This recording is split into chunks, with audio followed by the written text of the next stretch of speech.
Olá, pessoal. Bom dia para vocês. São 7 em ponto. Hoje é dia 29 de julho de 2025.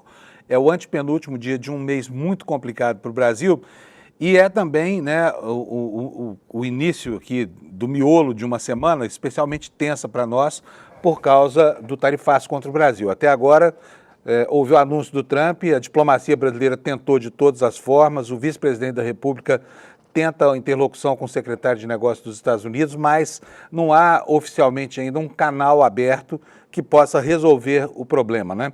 E o governo dos Estados Unidos parece não estar disposto a negociar nada, até porque não apresentou uma pauta de natureza comercial, já que, né, o problema é muito diferente daquilo que os Estados Unidos apresentam. Por exemplo, não dá para justificar a adoção de sanções, de penalidades contra um país que é deficitário na sua relação com os Estados Unidos, que é o caso do Brasil, né? O próprio presidente Lula vive citando que nos últimos 15 anos, com base em documentos do próprio governo dos Estados Unidos, nós ficamos em desvantagem de 410 bilhões de reais nessa relação bilateral. Pode até parecer absurdo, mas se há alguma lógica nessa história de tarifaço, tirando a questão ideológica, aí essa lógica daria ao Brasil o direito de aplicar sanções contra os Estados Unidos para equilibrar a sua balança comercial, para que a gente pare de ter prejuízo. Mas não é assim que os americanos veem a coisa e nós estamos ainda sem um canal de negociação aberto, apesar das várias iniciativas. Nesse momento tem uma comissão de senadores nos Estados Unidos,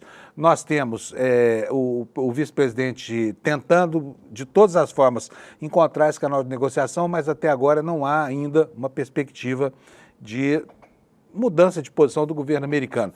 O governo brasileiro confia que os problemas causados dentro da economia americana, principalmente para a economia das famílias, acabem pressionando o presidente Donald Trump para que ele, pelo menos, arrefeça um pouco o seu ímpeto, né, vingativo contra o Brasil. E isso é uma estratégia que pode dar certo, porque, afinal de contas, 80% do suco de laranja que os americanos bebem saem de lavouras brasileiras, né?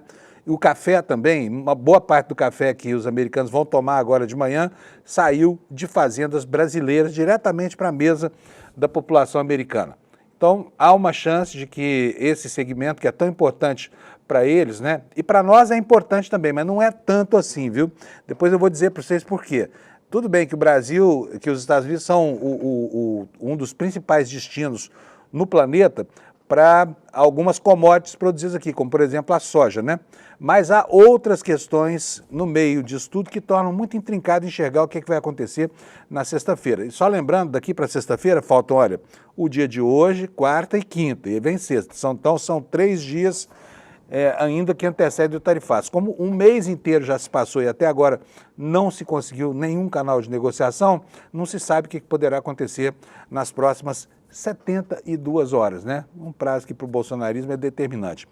Nós tivemos ontem uma manifestação muito estranha, reiterando aquilo que os brasileiros já sabem de cor, que o Eduardo Bolsonaro está lá nos Estados Unidos fazendo uma campanha aberta de traição à pátria, tá? Foi o que ele reiterou ontem numa live, nós vamos ver daqui, numa live não, numa entrevista ao SBT, porque as redes bolsonaristas estão bombando por aí, porque é engraçado, mas esses caras comemoram as dificuldades que o Brasil vai ter. Por quê? Para tentar resolver na marra o problema dos bandidos de uma mesma família, a família Bolsonaro. O pai, que é um golpista, os filhos todos são golpistas também, mas na condição de traidor da pátria, Eduardo Bolsonaro, né? Aquele a quem as pessoas se referem por aquele apelido que lembra uma fruta, que eu não vou falar aqui porque eu agora sou politicamente correto e não posso falar esse tipo de coisa, mas você sabe do que eu estou falando, tá? Bom, nós tivemos um tiroteio lá em Nova York, na Park Avenue, né, que é uma das avenidas principais de Nova York, em Midtown, no centro da cidade, e um atirador subiu no prédio, começou a disparar, matou 4 pessoas, depois acabou com a própria vida. A gente também vai discorrer sobre isso no programa de hoje, tá bom? Então, vamos começar como a gente faz todo dia, pela meteorologia. Sato, aqui nessa câmera. Bom, gente, antes de mais nada, eu aqui em nome do ICL quero agradecer a comunidade pelo apoio espetacular que deu a essa campanha do ICL Eterno. Foi um sucesso absoluto. As 5.000 cotas pretendidas pelo ICL já foram comercializadas no primeiro dia e agora abriram-se 2.000 novas vagas, né, dos fundadores dessa relação do ICL Eterno. Só que essa turma que vai chegando agora vai ficar sem dois dos benefícios. Tem uma lista extensa de brindes, né? Eu daqui a pouco vou mostrar para vocês aqui essa relação de brindes, mas o nome inscrito na parede do nosso futuro centro cultural e também a gravura do Portinari não estão mais à disposição. Por quê? Porque isso foi uma promessa feita pelo ICL aos 5.000 primeiros que chegaram e aderiram ao nosso projeto aqui do ICL Eterno.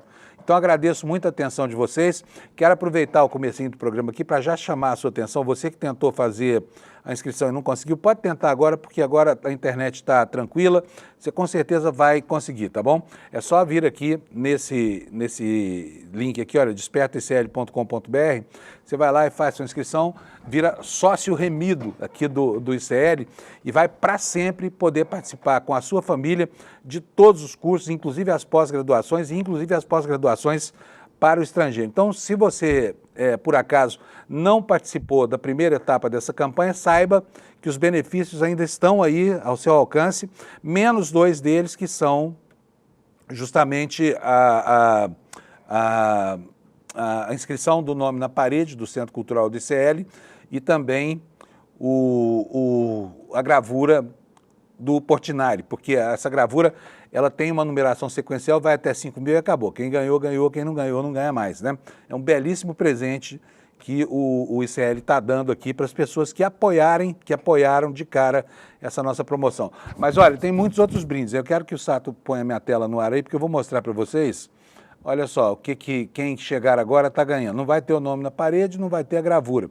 Mas o restante, olha que belíssimos livros. Olha, nós temos aqui ó, a Hora dos Predadores, do Giuliano da Empoli, que é um franco-italiano que escreveu um livro muito legal chamado Engenheiros do Caos.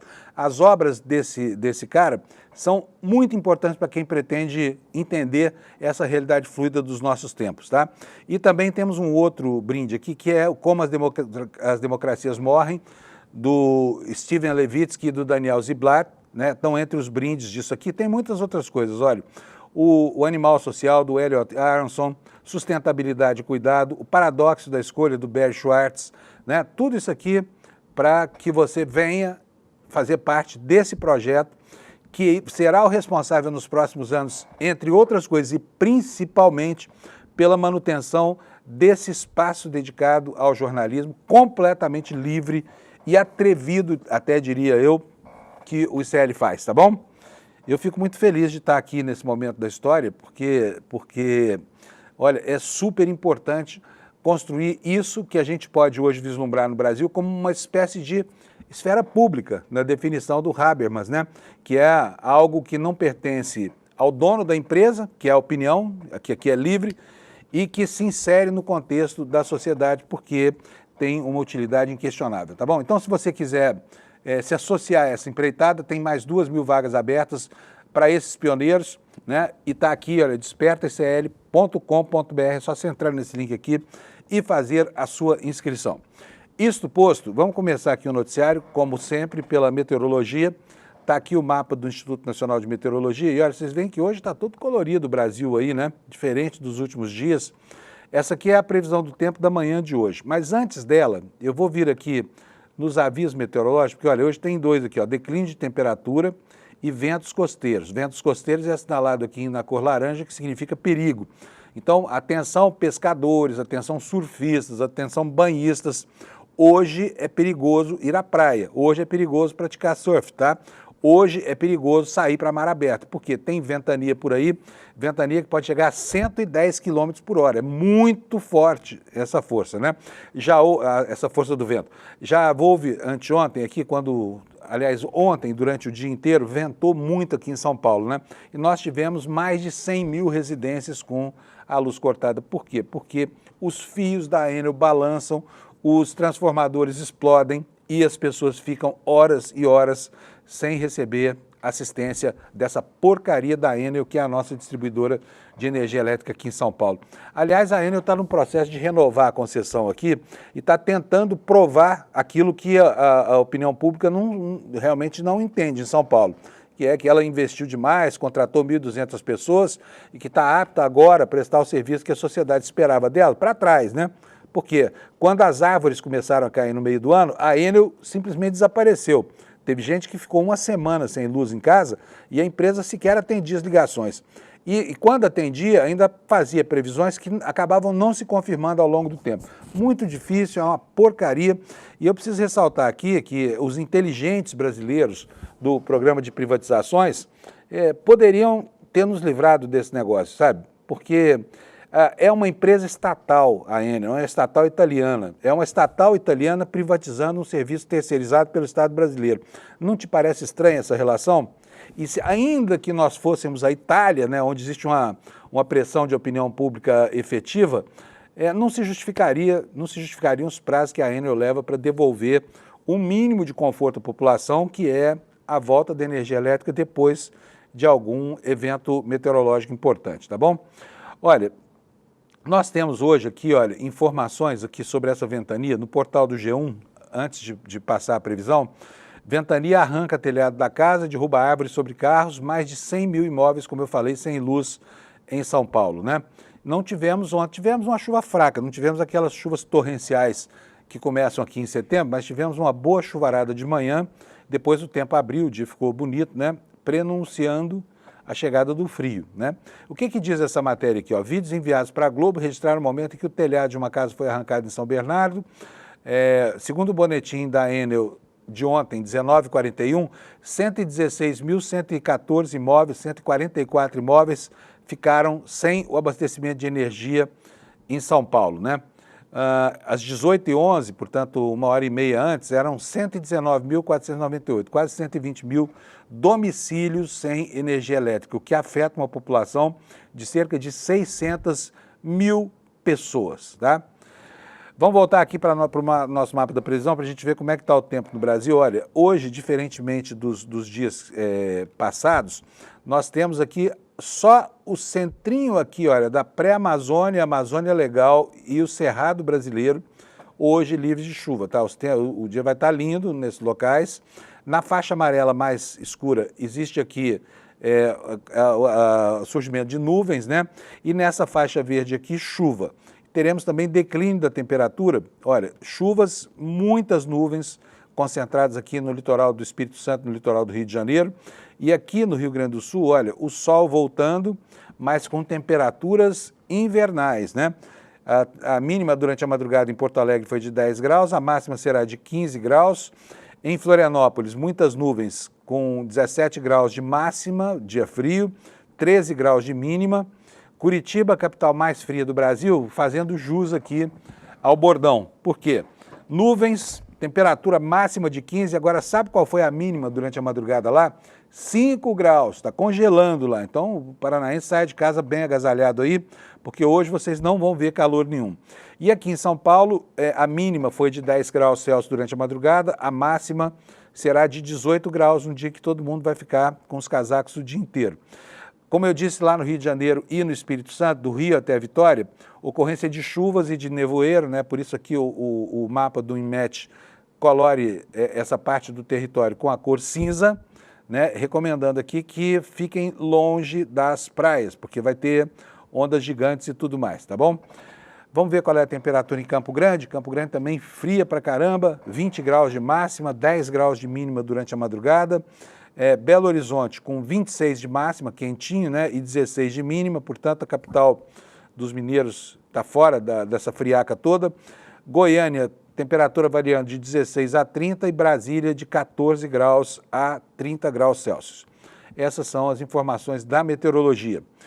Vou começar contando para vocês, vou abrir aqui antes mesmo do ICL, uma página do New York Times, está em todos os jornais americanos. Mais uma vez aconteceu um tiroteio por lá, sabe? Um atirador entrou num prédio na Park Avenue, né, que é uma avenida muito importante, e disparou do alto do prédio, matou 4 pessoas, depois colocou fim à própria vida. O que aconteceu dessa vez? Olha, era um homem que vinha de Las Vegas, 4 dias de viagem de carro até chegar a Nova York. Ele veio trazendo o fuzil, o AR-15 que usou nesse atentado, e muito determinadamente, ele chegou até esse prédio na Park Avenue, é um prédio que pertence a uma família de aristocratas americanos, e começou a disparar, matando 4 pessoas. Vou ler para vocês aqui a primeira notícia, olha, o atirador da Park Avenue cruzou o país inteiro antes do ataque, né? E a polícia diz que ele tem um histórico de doença mental. E aqui eu vou fazer uma ressalva, porque semana passada eu já fui objeto de uma demonstração de vocês, e vou dizer que a doença mental não explica uma conduta criminosa, tá? Não estou responsabilizando aqui o que vai na cabeça desse cara pelo que ele fez. Mas, né, isso para não criar um estigma aqui com relação à doença mental. Mas parece muito claro que esse homem tinha diagnosticado um quadro de transtornos severos e que pode ajudar a entender o comportamento efetivamente durante esse ataque que fez, né, colocando fim à vida de 4 pessoas e a sua própria 5 mortos nessa tragédia, né? Isso hoje é o assunto que está na manchete de todos os jornais dos Estados Unidos. Provavelmente a gente volta a falar mais sobre esse atirador da Park Avenue, tá bom? Vamos agora para os destaques no site do ICL, iclnoticias.com.br. Está aqui, olha, a nossa manchete principal mostra a foto desse lesa-pátria horroroso que lá nos Estados Unidos faz a mais insidiosa e mentirosa das campanhas, tentando travar o Brasil para livrar o pai dele da cadeia. E aqui eu fico pensando na natureza da relação que une pai e filhos nessa família, porque é uma relação absolutamente anômala, né? O que os filhos e o pai fazem uns pelos outros é algo inacreditável. Não é nada saudável do ponto de vista da organização de uma família normal. Eu tenho certeza absoluta que na sua família, esse tipo de transtorno aí provocado pelo Eduardo Bolsonaro, lá no exterior, tudo isso não aconteceria. Na minha, tenho certeza que não aconteceria. As nossas famílias têm gente de tudo quanto é jeito, né? Vocês sabem, as famílias vistas de perto são um saco de gatos. Mas a família Bolsonaro é pior ainda. E por que aparece a fotografia desse sujeito com a legenda aqui, com o emblema Inimigos do Brasil? Eu vou ler e depois vou mostrar para vocês aqui uma declaração que estava rodando pelas redes bolsonaristas, uma entrevista para o SBT, tá bom? Vamos ver o que diz aqui a nossa manchete, que categoriza este sujeito como lesa-pátria, né? Lesa-pátria na sua campanha contra os Estados Unidos. Um dia antes do início da agenda oficial da comitiva de senadores brasileiros nos Estados Unidos, o deputado federal licenciado, não é mais licenciado, tá? Acabou a licença dele, ele agora é deputado ausente. Ele declarou ser contra a visita dos senadores e afirmou que está trabalhando para impedir que os parlamentares consigam estabelecer algum diálogo com as autoridades norte-americanas. Declaração dada, como eu já falei, ao SBT News no domingo, 28, está reverberando até agora, como a gente não mostrou ontem, vou mostrar hoje para vocês, tá bom? O Eduardo fez essa declaração logo depois de ter participado de um evento da Cúpula Conservadora do Brasil na internet. Evento realizado em Miami com presença majoritária de brasileiros que vivem lá nos Estados Unidos.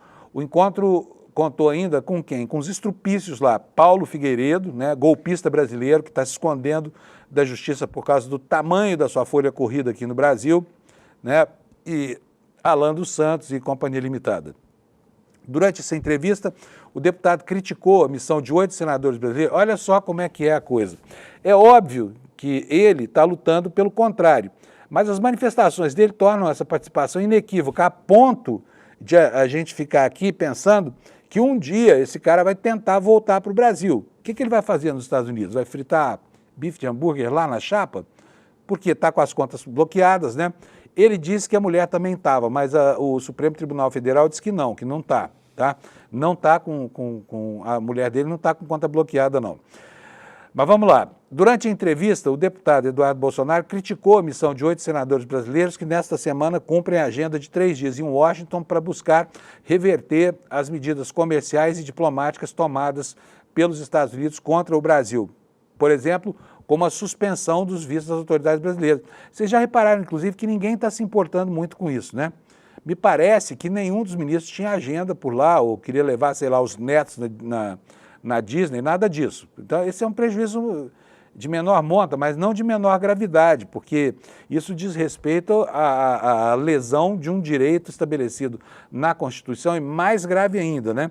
É um desacato severo à Suprema Corte do país, que esse sujeito que está aqui na foto, chamado Donald Trump, famoso Taco, esse cara quer impor ao Brasil, quer terceirizar o golpe que o Bolsonaro não conseguiu dar e obrigar o Lula a fazer aquilo que ele não fez, né? Que o Bolsonaro não fez, que é conseguir que as Forças Armadas tomassem o país para a instauração de uma ditadura militar. Aqui prossegue a nossa reportagem. Para Eduardo Bolsonaro, o problema entre os dois países vai muito além das questões comerciais, envolve uma crise institucional no Brasil. Ele acusou o Supremo Tribunal Federal, especialmente o ministro Alexandre de Moraes, de conduzir o Brasil de forma autoritária, que o Brasil tem tido a síndrome de avestruz, colocando a cabeça embaixo da terra. E disse mais, né, nos absurdos que essa mente doente formula, ele diz o seguinte: o Trump não está atacando a soberania do Brasil. Tá não, Eduardo, não está não. Ele está defendendo a soberania dos Estados Unidos. Claro que é, óbvio, todo mundo está vendo isso, né, Eduardo Bolsonaro? Enfim, vamos ver esse trecho? Eu vou pedir para o Sato aqui, o nosso diretor, colocar para a gente. É meio de embrulhar o estômago, viu? Mas, em todo caso, eu sei que você terá um dia longo pela frente, isso te dá um argumento para enfrentar aquele colega bolsominion que senta do seu lado na sua baia no trabalho, tá bom? Vejam só o absurdo que Eduardo Bolsonaro cometeu, né? Eduardo Bolsonaro, aquele que as pessoas se referem jocosamente como bananinha, termo que eu não falo mais porque é preconceituoso. Mas vai lá, Sato, roda para nós o VT, por favor. Ignora a questão mais básica, que é a questão da crise institucional. Com o que o Trump abriu a carta dele? Jair Bolsonaro, seus apoiadores e seus familiares, a perseguição. E eu trabalho para que eles não encontrem diálogo, porque eu sei que vindo desse tipo de pessoa, só haverá acordos daquele tipo meio termo, que não é nem certo nem errado. Eu sei o que é certo. Ele sabe o que é certo. Então, faça-se sua vontade do Delfim dos Bolsonaro, que está lá traindo a pátria nos Estados Unidos, né, mobilizando o governo fascista daquele país contra a população brasileira. Porque aqui a treta é entre um tribunal que julga aquilo que a Procuradoria-Geral da República avança, né? E o Eduardo Bolsonaro quer que prevaleça a razão dela. Não, eu sei que é certo, então está tudo bem. Beleza, faça-se o que na opinião dele é certo. Mas nós temos essa comitiva lá nos Estados Unidos de 8 senadores tentando de todas as formas encontrar espaço na agenda política em Washington, principalmente junto ao Partido Democrata, que se opõe ao Trump, para tentar reverter a situação esdrúxula que esse governante criou para nós aqui no Brasil, tá? Vocês viram aí a fala, né? A nossa reportagem aqui, ela continua explicando que o Eduardo Bolsonaro está licenciado desde março, já não está mais porque acabou o tempo de licença. As contas bancárias foram bloqueadas por ordem do Supremo e, segundo ele, há novas expectativas de sanções americanas contra autoridades brasileiras que poderiam ser anunciadas em breve, possivelmente por lei Magnitsky ou de mecanismos do Departamento do Tesouro, como a lista OFAC. Citou nominalmente o ministro Alexandre de Moraes como possível alvo dessas medidas, né? O que mais que disse o Eduardo Bolsonaro? O Brasil não tem se comportado como uma democracia ocidental, tem se comportado como uma ditadura mais similar à Venezuela. A propósito disso, né, é um país que tem liberdade de expressão tão bem consolidada, que é um dos preceitos fundamentais das cláusulas pétreas da Constituição brasileira, que esses caras podem ficar falando o que estão falando por aí. A maior prova de que isso aqui não é uma ditadura é justamente essa ação antipatriótica movida fora do território nacional e aqui dentro também por gente da qualidade desse Eduardo Bolsonaro, tá? Vamos passar para frente aqui porque amanhã promete, tem muita coisa. E aqui, olha, no site do ICL também, algo que eu falei, você não estava aqui provavelmente agora há pouco, quando eu comecei o programa, mas olha, nós conseguimos aqui no ICL 5.000 adesões à campanha ICL Eterno do Eduardo Moreira, né? Então tá aqui, olha, a manchete comemorando essa empreitada, que vai assegurar a sobrevida desse jornalismo, que por muitos e muitos anos, tá? Afinal de contas, é do dinheiro arrecadado com essas campanhas que paga-se aqui o meu salário, o salário do Sato, que é o diretor de TV, o da nossa retaguarda na redação, os dos apresentadores dos programas, tudo isso, tá? E pelo preço de metade de uma mensalidade de um curso de pós-graduação, você e toda a sua família podem ter acesso a todos os cursos do ICL, tá? Só lembro aqui duas questões. A primeira delas é a seguinte: todas as vendas do ICL são feitas por intermédio da plataforma Hotmart, que é uma plataforma destinada à venda de cursos e assinaturas extremamente correta. Então, não aceite links de terceiro. Tem muito golpista por aí utilizando desse expediente aqui para tentar dar um golpe. Então, se você tiver em dúvida, não faça nada. Vai lá nesse link aqui, olha, no iclnoticias.com.br e se certifique de que esse link que você eventualmente recebeu é legítimo mesmo, tá? A gente não manda link nenhum. Todas as transações aqui na nossa comunidade são feitas por intermédio dessa plataforma, tá? E você sabe que essa empreitada é uma empreitada, como eu já falei, é uma empreitada para dar a base econômica do nosso jornalismo aqui. A nossa matéria no site do ICL fala o seguinte, na maior inovação no modelo de sustentabilidade dos veículos de comunicação no Brasil, Eduardo Moreira lançou no domingo o ICL Eterno. Quem adquirir um título terá acesso vitalício a todos os cursos, inclusive as pós-graduações, as brasileiras e também as estrangeiras, tá? E além disso, tem 330 cursos na nossa plataforma.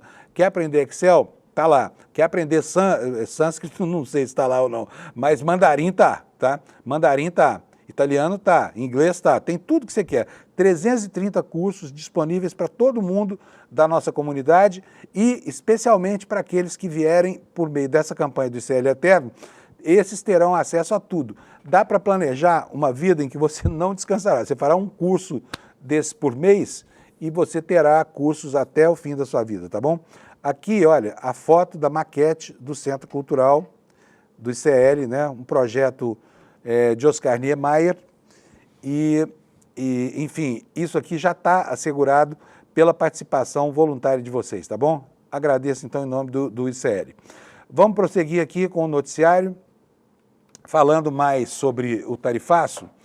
Temos essa manchete aqui ainda no site do ICL, olha, o plano para amenizar os efeitos do tarifaço de Trump já foi apresentado ao presidente Lula. Segundo o ministro Haddad, o Brasil não vai sair da mesa de negociações, não vai encerrar o diálogo. A matéria nos diz o seguinte, o presidente Lula recebeu nessa segunda 28 o plano de contingenciamento para ajudar empresas afetadas pela tarifa de 50% aos produtos brasileiros que foi imposta pelos Estados Unidos. Quem anunciou foi o Haddad. Reiterou que o Brasil não pretende sair da mesa de negociações e continuará a dar prioridade ao diálogo para tentar reverter essas medidas, né? Formulado pelos Ministérios da Fazenda, do Desenvolvimento, Indústria, Comércio e Serviços, das Relações Exteriores e pela Casa Civil, esse plano de contingência agora está sob a análise do presidente Lula, que tomará uma decisão caso os Estados Unidos não adiem ou não retirem, né, a entrada em vigor dessa tarifa prevista para a próxima sexta-feira, no dia 1º, depois de amanhã. O que o Haddad disse? Nós nos debruçamos sobre isso hoje. Os cenários possíveis já são de conhecimento do presidente Lula. Ainda não tomamos nenhuma decisão porque nem sabemos qual será a decisão dos Estados Unidos no dia 1º. O importante é que o presidente tem nas mãos os cenários que foram todos definidos pelos 4 ministérios. Declarou Haddad que não adiantou detalhes sobre o plano de socorro, né? E aqui uma explicação da posição lúcida e tranquila do governo brasileiro, explicando que o principal argumento é o do diálogo, não da imposição e da força, né? Por isso, hoje, se especula com quase certeza de que o uso da lei que permite ao governo brasileiro retaliar vai ser postergado. Até porque sobretaxar na mesma medida as importações dos Estados Unidos imporia um sofrimento ainda maior para empresas, para empregadores e empregados que fazem uso de insumos importados dos Estados Unidos, tá? E também para comerciantes de eletrônicos, de computadores, seria uma tragédia num país onde tudo já é muito caro. Então, não se espere, por enquanto, não há nenhum sinal de que vai haver uma retaliação. Isso não está claro em nenhuma fala do governo brasileiro até agora, né? Por isso essa manchete, o plano do governo é dialogar. Apesar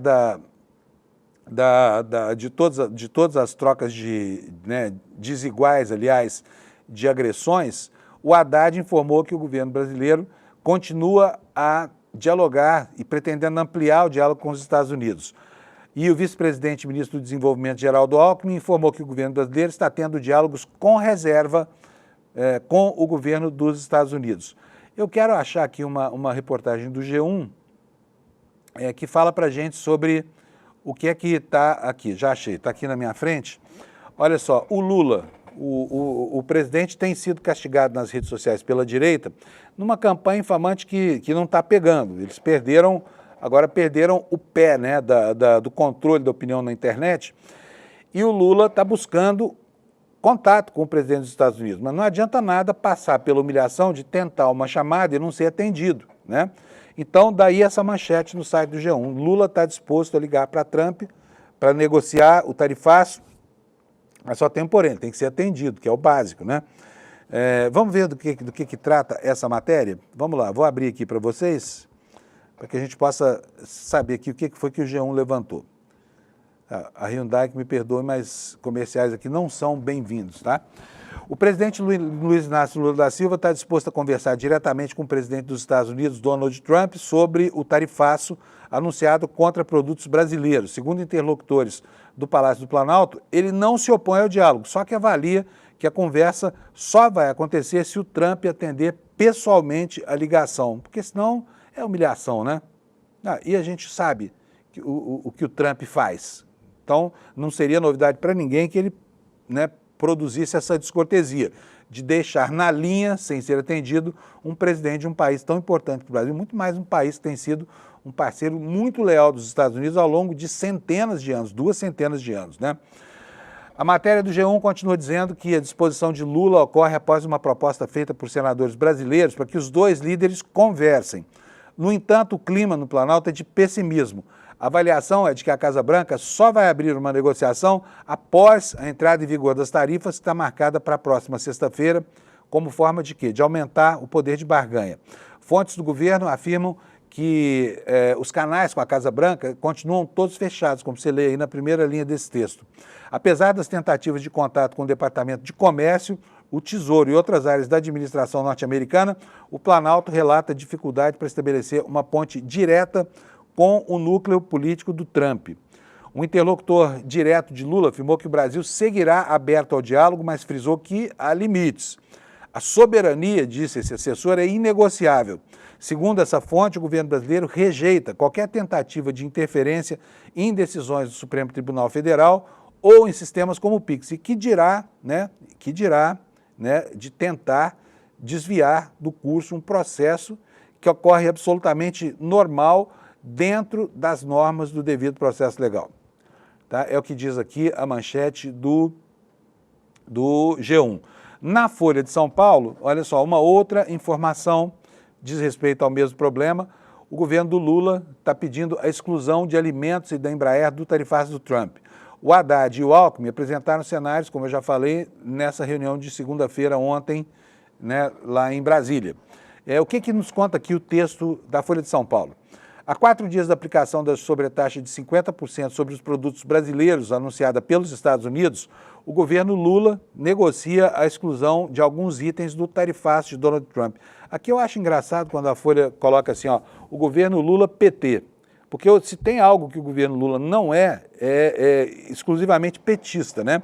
Vocês podem ver que o grande número de pastas na esplanada entregues a partidos como União Brasil, Progressistas e Companhia Limitada, que são partidos que estão do outro lado da trincheira, mas eles governam o Brasil também, para o bem e para o mal, né? Olha só, segundo os integrantes envolvidos nessas negociações, o Alckmin tem conversado com o secretário de Comércio dos Estados Unidos, ele se chama Howard Lutnick, né, na tentativa de poupar, por exemplo, os alimentos da lista de produtos a serem sobretaxados pelo governo Trump. O Brasil é hoje, por exemplo, o maior produtor e exportador de suco laranja do planeta. Ele vende 95% do que produz aqui para os Estados Unidos. Para o exterior, 42% de tudo vão para os Estados Unidos. O país também é o principal fornecedor de café ao mercado norte-americano e entre janeiro e maio de 2025 os Estados Unidos compraram 2,87 milhões de sacas de café, equivalente a 17,1% de tudo que foi exportado pelo Brasil, de café, né? Além de buscar junto à gestão Trump o adiamento do anúncio, haveria ainda um pedido de exclusão das aeronaves fabricadas pela Embraer, que tem o mercado norte-americano como seu principal comprador para a aviação regional. Um dos argumentos em favor dessa medida seria de que a fabricante brasileira importa peças dos Estados Unidos. Então, imagine o que seria da Embraer caso houvesse uma retaliação do governo Lula. Além de ter que vender aviões com uma tributação de 50% sobre o valor feito pelos Estados Unidos, sofreria muito com a importação de insumos, né, motores, equipamentos de bordo, para a construção dos aviões da Embraer. E eu quero lembrar aqui, os americanos não sabem, né, eles não conseguem distinguir uma coisa, eles mal sabem que a capital do Brasil não é Buenos Aires, porque são muito mal informados sobre tudo que não está ali no limite do nariz deles. Mas a aviação regional americana depende da Embraer. Sabe, o American Eagle, por exemplo, que é a principal empresa de navegação de cabotagem nos Estados Unidos, ou seja, navegação de passageiros entre portos internos, a American Eagle usa uma boa parte da sua frota, os aviões da Embraer, tá? Então, os americanos viajam em aviões brasileiros, né? Construídos em grande parte com peças americanas, tá bom? Então tá aqui, olha, o desenho geral, segundo a notícia, para proteger empresas exportadoras, foi concluído pela equipe técnica da semana passada. Agora está na mão do Lula, segundo o ministro Fernando Haddad. E ontem o chefe da equipe econômica se reuniu com o presidente Lula lá no Palácio do Planalto, uma reunião da qual participou também o vice-presidente Geraldo Alckmin, né? Após a reunião, Haddad afirmou que Lula já tem todas as possibilidades na mão que estão à disposição do Brasil, dele e da presidência da República. O ministro Haddad disse que o foco, então, é negociar. Essa é a palavra mágica. Pode tirar para mim essa página, Sato? Gente, só para vocês terem uma ideia de como é que é o perfil das negociações comerciais entre Brasil e Estados Unidos, eu fiz aqui um levantamento rápido. Olha só, em 2024, os Estados Unidos foram o terceiro maior destino das exportações do agro brasileiro. São terceiro, tá? Não é primeiro nem segundo, terceiro. E a participação do agro foi de 7,4% no total de produtos comercializados pelos dois países, tá? E isso equivale a 12 bilhões de dólares de faturamento, aproximadamente 60 bilhões de reais de prejuízo aqui se essas exportações do Brasil acabarem sendo cortadas por força do tarifaço. Então nós estamos falando aqui do agro, tá? O agro tem nos Estados Unidos um destino importante, mas as exportações do agro não são tão significativas assim para a nossa balança comercial. É algo que dá para tocar, vai ser pior para os americanos do que para o Brasil, tá? A Embraer, aproximadamente 30% da receita de exportações da Embraer vem lá dos Estados Unidos, ou seja, de cada 10 aeronaves fabricadas aqui no Brasil, com peças americanas, né, e de outros países também, 3 deles provêm dos Estados Unidos, tá?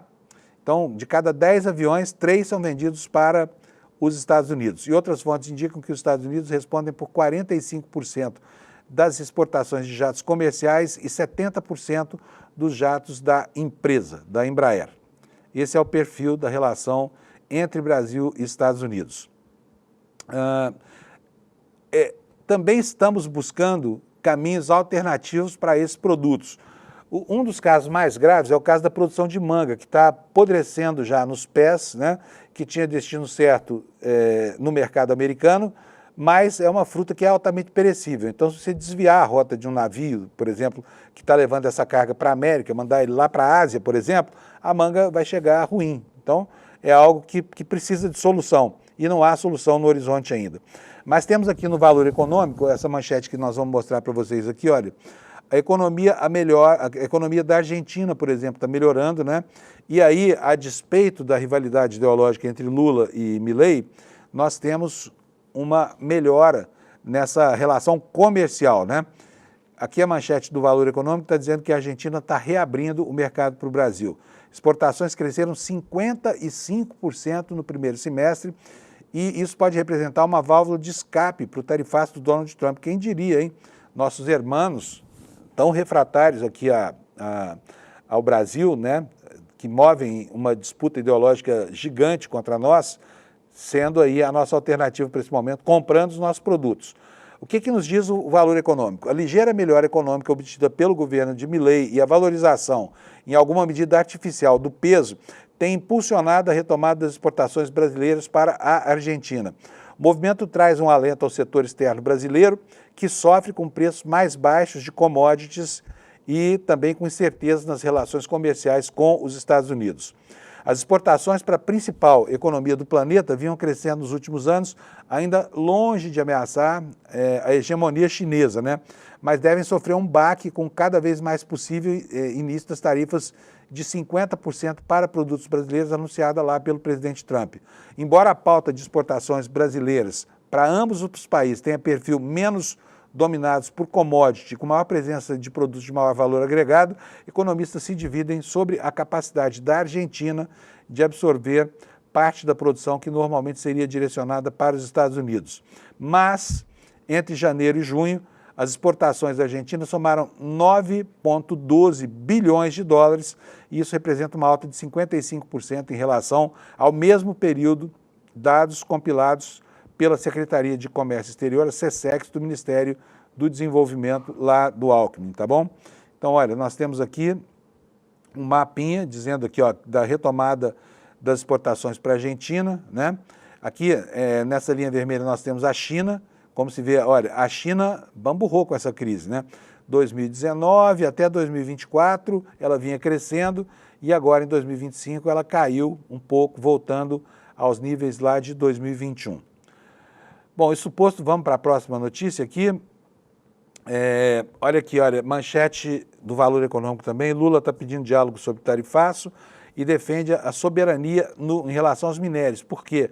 Você sabe que o interesse dos Estados Unidos por terras raras é um interesse declarado, né? E aqui há uma outra questão que tem sido colocada de maneira imprópria, de maneira inadequada. Eu vou explicar para você, porque assim você pode explicar para todo mundo que vier falar sobre essa bobagem. Nos tempos do Bolsonaro, o nióbio, que é um mineral raro no mundo, mas muito comum aqui no Brasil, especialmente na região dos Seis Lagos, lá na Amazônia, esse nióbio foi alvo de um fetiche conspiracionista, que nasceu em boa medida da caserna. Eu mesmo, como repórter, tentei entender o problema, porque o nióbio tem uma importância retórica muito grande, mas ele tem uma influência ridícula na pauta de exportações, não só do Brasil, mas também do mundo inteiro. Sabe como é que funciona o negócio do nióbio? Ele é usado para fortalecer as ligas de aço, só que é uma pitadinha de nióbio em cima de uma banheira de ferro fundido para fazer esse aço com liga de nióbio, tá? O mundo consome bilhões de toneladas de minério de ferro, mas só consome 120 mil toneladas de nióbio, que não é quase nada, tá? Então, é um mineral muito abundante no Brasil, cuja necessidade é pequena.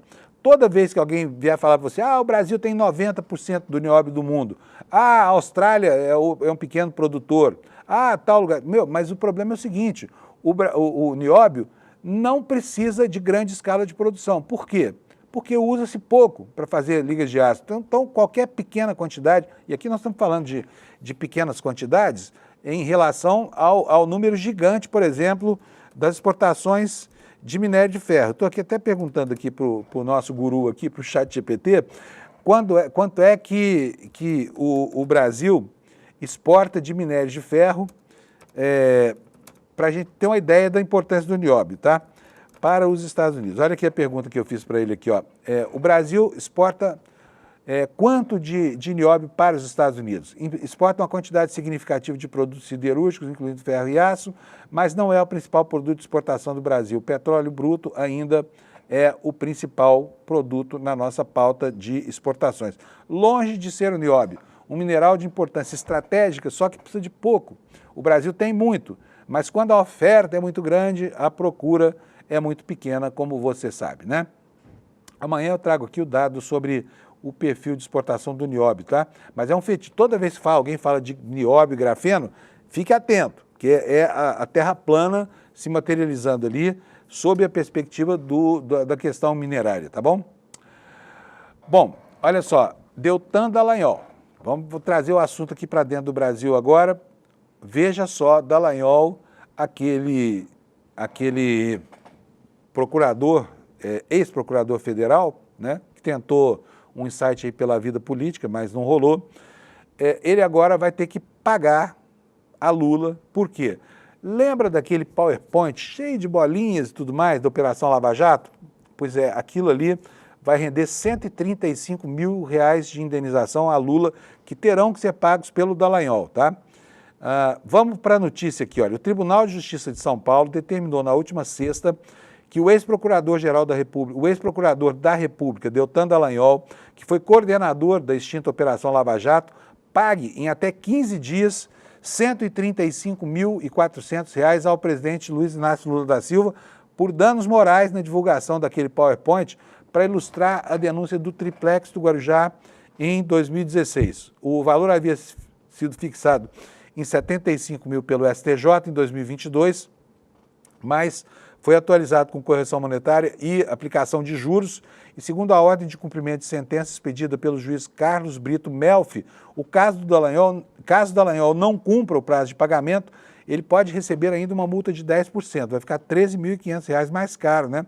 Além de ter que pagar sucumbência, honorários advocatícios de 10%. Aqui está no site do Estadão a foto do momento em que Dallagnol, sem entender o que o futuro reservava a ele, né, apresentou para a opinião pública. Olha só, isso aqui é o conjunto de indícios que segundo ele, levavam ao presidente Lula, né?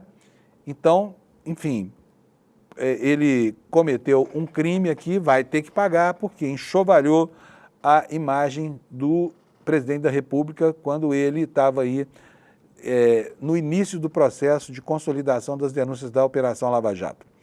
Bom, está aí na tela de vocês uma informação sobre o depoimento desse militar aqui. Ele se chama Hélio Ferreira Lima.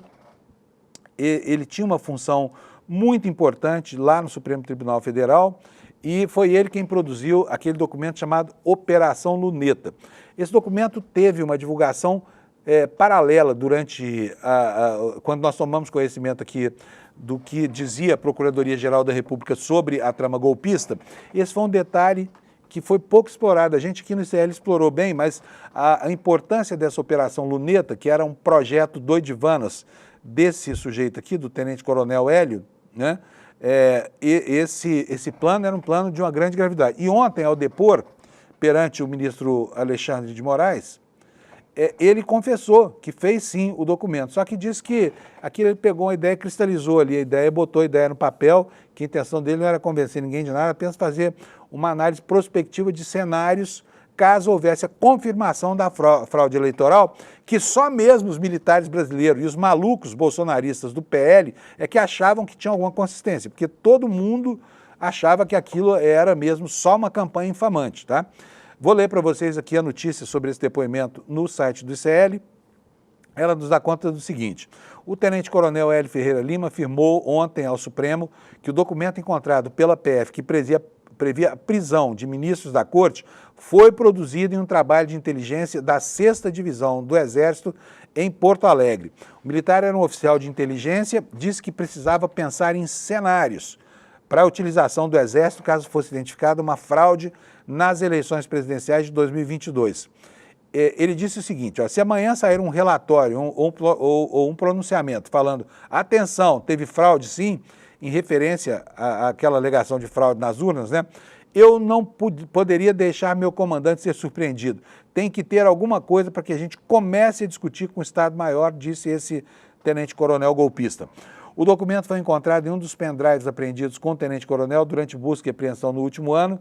Se chamava Desenho OP Luneta. Tinha como objetivo restabelecer a lei e a ordem por meio da retomada da legalidade, da segurança jurídica e da estabilidade institucional. Isso é a justificativa deles, né? Na verdade, isso era só um plano de fechamento da Justiça, de fechamento do Congresso. Uma das metas estabelecidas nesse documento, que ele confirmou que fez, era neutralizar a capacidade de atuação do ministro AM, que vem a ser Alexandre de Moraes. Ele falava ainda em realizar a prisão preventiva de juízes supremos geradores de instabilidade. Quer dizer, na cabeça desses malucos, malucos no plano institucional, não psiquiátrico, tá? Porque é uma maluquice institucional isso aqui. Havia, inclusive, a previsão de criação de gabinetes de crise nos estados e o apoio para a realização de novas eleições presidenciais. Ferreira Lima disse que o documento não foi interpretado de forma correta pela PGM. Segundo o militar, era função dele, na estrutura de inteligência do Exército, avaliar cenários e pensar em soluções. Agora, pergunto aqui, desde quando é função de militar ficar aqui estabelecendo uma tutela prospectiva caso o resultado daquela sindicância fake tivesse trazido outras consequências, porque ninguém falava seriamente de problemas nas urnas eleitorais. Só o grupo bolsonarista, que já antevendo a derrota nas eleições, criava o pretexto para permanecer no poder ao arrepio ou contrariamente à vontade do povo manifesta nas urnas, que foi isso que aconteceu, né? Como esse depoimento foi um documento muito importante, a Procuradoria-Geral da República escreveu o seguinte, olha, está claro que diversas fontes de atuação da organização foram fruto de planejamento prévio que antecipavam desde os ataques do processo eleitoral até a concretização do golpe de Estado. Ferreira Lima descarta essa versão da Procuradoria, disse ao Supremo que o documento era um estudo de cenário prospectivo previsto em manuais de instrução do Exército, né? O objetivo que ele dizia ter era de usar o planejamento de forma institucional e não por vias clandestinas com militares revoltados por causa da eleição de Lula. O que ele falou aqui? Olha, é um cenário totalmente hipotético. Ele não fala em eliminar ninguém, é amparado por normas legais. Ferreira Lima ressaltou que o documento precisaria ser validado por um general para se transformar em uma diretriz de planejamento se ele achasse isso relevante de alguma forma. Aí ele falou o seguinte, que o comandante dele, o general dele, quando ele foi apresentar esse plano completamente fora da casinha, falou para ele, não, isso agora não é mais prioridade, agora vamos pensar em outras coisas, por exemplo, retirar os acampados da frente dos quartéis, fato que nunca aconteceu. E você sabe disso, só aconteceu depois do 8 de janeiro, né, quando o presidente Lula finalmente tomou as rédeas do processo nas suas mãos, mandou tirar o pessoal da porta dos quartéis, como determinara o ministro Alexandre de Moraes, e aí sim voltou a normalização e a institucionalização, né? Bom, só mais uma coisa sobre esse tenente-coronel Hélio, ele também se encontrou com aquela turma que estava na casa do Braga Neto, naquele converscote que eles chamam de uma reunião entre amigos, amigos que nem se conheciam, tá? E onde foi feita, inclusive, né, a destinação de uma embalagem de vinho cheia de dinheiro com R$100 mil, que foram dados aos kids pretos, que vieram lá de Goiânia, para perpetrar as suas ações terroristas em Brasília. Você há de se lembrar aqui, do Plano Punhal Verde e Amarelo, que tem uma conexão com essa Operação Luneta, os agentes estavam dispostos, já preparados para deflagrar a ação e prender o ministro Alexandre de Moraes em locais estratégicos por onde ele sempre passava quando foi abortada. Não se sabe até hoje por qual motivo, tá? Gente, são 7h53, tem tanta coisa para falar aqui, eu não poderia deixar encerrar o programa sem que a gente falasse sobre os ataques covardes, brutais, que Israel faz contra a população civil em Gaza. E agora, a única igreja da faixa de Gaza foi destruída por Israel, que alegou que houve um erro, né? Eles têm cometido erros sucessivos, assim. Então, esse foi apenas mais um erro. Você explodiu uma igreja, matar quem estava dentro, feriu o padre responsável por ela. A única igreja acabou acendendo a luz vermelha nas relações, por exemplo, entre o Vaticano e o governo do Netanyahu, né? Por isso essa fotomontagem aí na capa do nosso site, onde o primeiro-ministro israelense aparece ao lado do Papa Leão XIV. Reportagem é da agência pública, ela nos conta que o ataque das forças israelenses ao único templo católico da faixa de Gaza, a igreja da Sagrada Família, deixou, olha só que coisa mais funesta, 3 mortos, 11 feridos e uma pessoa, e mais uma ferida, e essa ferida que é uma ferida de caráter humanitário, a cicatrizar-se. Em uma guerra, quando locais considerados sagrados são transformados em alvo, o simbolismo transcende as esferas da diplomacia e da humanidade. As primeiras consequências foram vistas quase que imediatamente. Se o Papa Leão XIV estava medindo palavras para cobrar o fim do conflito entre Israel e Hamas, seus passos foram mais incisivos nos últimos dias. Na manhã do último dia 18, ele telefonou para o patriarca de Jerusalém, é o cardeal Pier Battista Pizzaballa, que inclusive era um das puris de 10 para esse papado, né? E em seguida, a igreja comandada pelo cardeal Pizzaballa conseguiu entrar na faixa de Gaza levando centenas de toneladas de alimentos para os famintos lá que o Estado de Israel está matando de fome, né? Olha, nesse ataque à igreja, um dos feridos foi o pároco da igreja. É um sacerdote argentino chamado Gabriel Romanelli. Ficou conhecido principalmente porque desde o início da guerra recebia todas as noites uma ligação do Papa Francisco para saber como é que estava a situação ali. Tem uma outra notícia muito interessante aqui que eu quero mostrar para vocês. Essa notícia também está no jornal The Washington Post. Eu separei aqui para a gente ver. Olha, são duas matérias muito interessantes de ver. A primeira delas não foi publicada ontem, mas está lá no site do Washington Post. Eu vou mostrar para vocês aqui o segredo da Volkswagen. Eu não conhecia essa história, tá?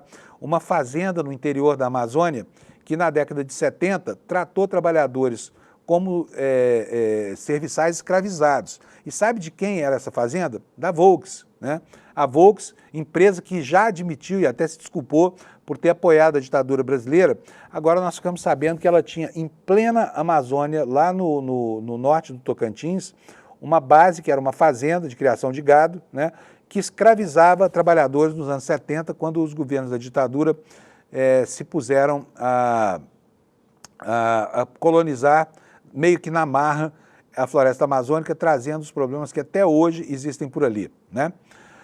Temos uma boa notícia aqui sobre registros de armas. Ela é boa, mas não é ótima. Por quê? Porque tem muita arma ainda nas mãos de gente que provavelmente não hesitaria em usá-las contra, né, os seus alvos políticos, mas o governo Lula já conseguiu reduzir os registros, só que os caras ainda têm 1,5 milhão dessas armas nas mãos, ou seja, eles são maiores em número do que as Forças Armadas brasileiras, né?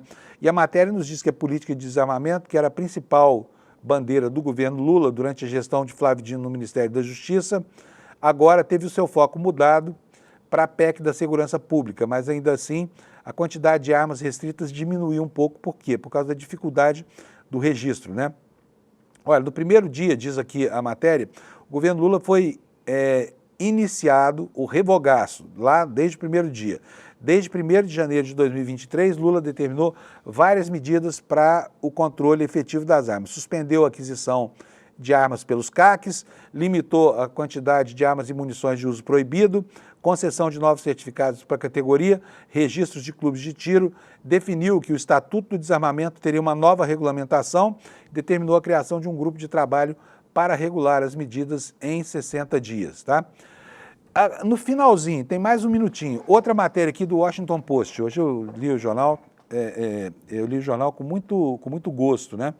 É uma matéria que fala sobre o que está acontecendo nas acomodações destinadas aos participantes da COP30, que vai acontecer lá em Belém do Pará, e está o maior problema com esse negócio das acomodações, porque a cidade não proveio a estrutura necessária e agora faltam vagas, né? E os jornais americanos estão trazendo aí essa visão impressionante.